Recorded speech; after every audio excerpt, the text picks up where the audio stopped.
So guys, welcome to the basic tutorial Tagalog version. Syempre ang title naman nito, paano mag-download ng Facebook, YouTube sa mobile apps.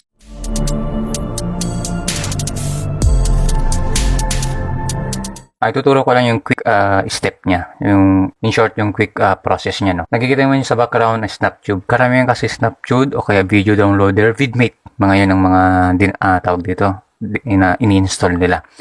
Kung pwede sa Play Store, pwede sa Google. Ngayon, pinaka-the best sa akin is, pwede rin yung Snaptube, itong, wait lang, si TubeMate guys. Nasaan na siya? Yun, TubeMate. Version 3 point something to, ililink ko na lang. And then, strategy nito guys para mas madali. Ngayon, hanap lang tayo ng application. Kunyari to, si One Piece. Ay, wait, baka copyright yan. Ito na lang. Punta ka lang sa share. Yun ang pinaka-shortcut niya. Sa iba kasi, kinakopy yung link tapos in-open pa yung Snaptube at yung ibang application para ipe-paste doon i-download o kaya magla-login ka. Dito di pa ako nakalagin. Punta ka lang sa more. Tapos piliin mo, nandun na yung nag-pop up na siya.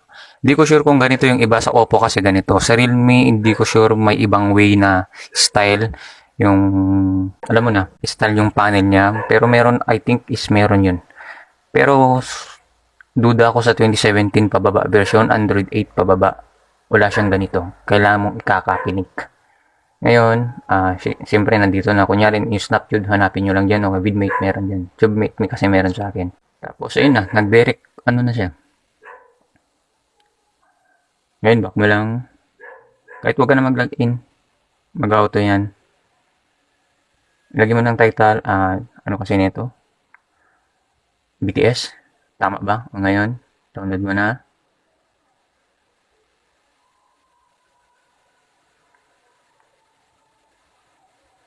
Ngayon, back mo lang. Hintayin mo lang. Ayun na, nagda-download na siya guys. Diba? Yun, completed na. Tapos na. Diba? Ganun lang kadali yung shortcut niya. Salamat.